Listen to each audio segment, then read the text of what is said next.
ভেটকেয়ার চ্যানেলে আপনাকে স্বাগতম। আজকে কথা বলবো ইসেল প্লাস ওরাল সলিউশন সম্পর্কে। এটি গ্লোব কোম্পানির একটি পণ্য। ইসেল প্লাস ওরাল সলিউশনটি হলো ভিটামিন ই, সেলিনিয়াম ও বায়োটিন এর সমৃদ্ধ উপাদান। প্রতি 10 মিলি ওরাল সলিউশনে রয়েছে vitamin E 250 milligram, selenium 1.0 milligram, বায়োটিন 2.0 milligram.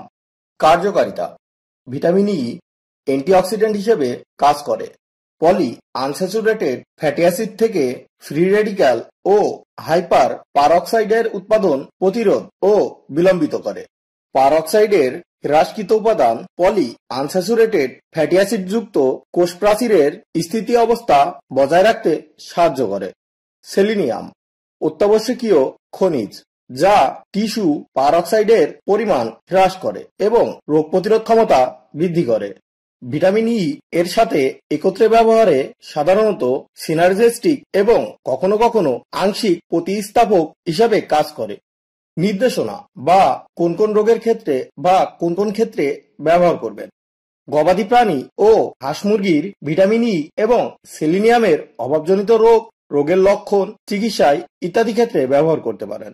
Poultry বা পাখিজাত প্রাণীর ডিমের উৎপাদন ও ডিম থেকে বাচ্চা ফোটার হার বৃদ্ধি করতে সাহায্য করে। দৈহিক ওজন বৃদ্ধিতে সাহায্য করে। শারীরিক বৃদ্ধি ও পালক বৃদ্ধিতে সাহায্য করে বা পালক বৃদ্ধি ত্বরান্বিত করে। তাপজনিত ধকল ও দুর্বলতা রোধ করতে সাহায্য করে। গবাদি পশুর প্রজনন ক্ষমতা বৃদ্ধি, স্বাস্থ্যের উন্নয়ন ও গর্ভধারণের হার বৃদ্ধি করতে সাহায্য করে। গবাদি পশুর দুধের উৎপাদন ও দুধের গুণগত মান বৃদ্ধি করতে সাহায্য করে।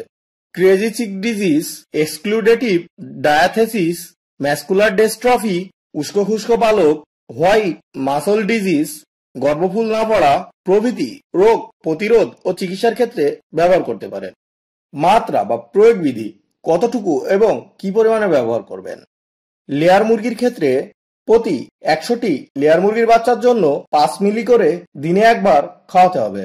ব্রয়লার মুরগির ক্ষেত্রে প্রতি 100টি ব্রয়লার মুরগির বাচ্চার জন্য 10 মিলি করে দিনে একবার খাওয়াতে হবে। ব্রেডারের ক্ষেত্রে প্রতি 100টি ব্রেডার এর জন্য 20 থেকে 40 মিলি করে দিনে একবার খাওয়াতে হবে। অথবা রেজিস্টারকৃত ভেটেরিনারি চিকিৎসকের পরামর্শ অনুযায়ী ব্যবহার করুন। প্রতি নির্দেশনা: যে সকল পশু বা পাখিজাত প্রাণীর উক্ত সক্রিয় উপাদানের প্রতি সংবেদনশীলতা আছে তাদের ক্ষেত্রে প্রতিনির্দেশিত নয়। পার্শ্ব প্রতিক্রিয়া: অনুমোদিত মাত্রায় প্রয়োগে কোনো পার্শ্ব প্রতিক্রিয়া দেখা যায়নি। সাবধানতা ও সতর্কতা: 30 ডিগ্রি সেলসিয়াস তাপমাত্রার নিচে ও শুষ্ক জায়গায় সংরক্ষণ করুন। আলো থেকে দূরে এবং আর্দ্রতামুক্ত স্থানে রাখুন। সকল ঔষধ শিশুদের নাগালের বাইরে রাখুন। গর্ভবতী, দুগ্ধদানকারী ও ডিম পাড়া মুরগিতে ওষুধের ব্যবহার। গর্ভবতী, দুগ্ধদানকারী ও ডিম পাড়া মুরগিতে নিরাপদে ব্যবহার করা যাবে। প্রত্যাহারকাল: মাংস 0 দিন, দুধ 0 দিন, ডিম 0 দিন। আর ভিডিওটি যদি আপনার ভালো লেগে থাকে চ্যানেলটি সাবস্ক্রাইব করুন এবং পাশে থাকা বেল আইকনটি ক্লিক করুন যাতে নতুন নতুন শিক্ষণীয় ভিডিও পেতে পারেন। ধন্যবাদ।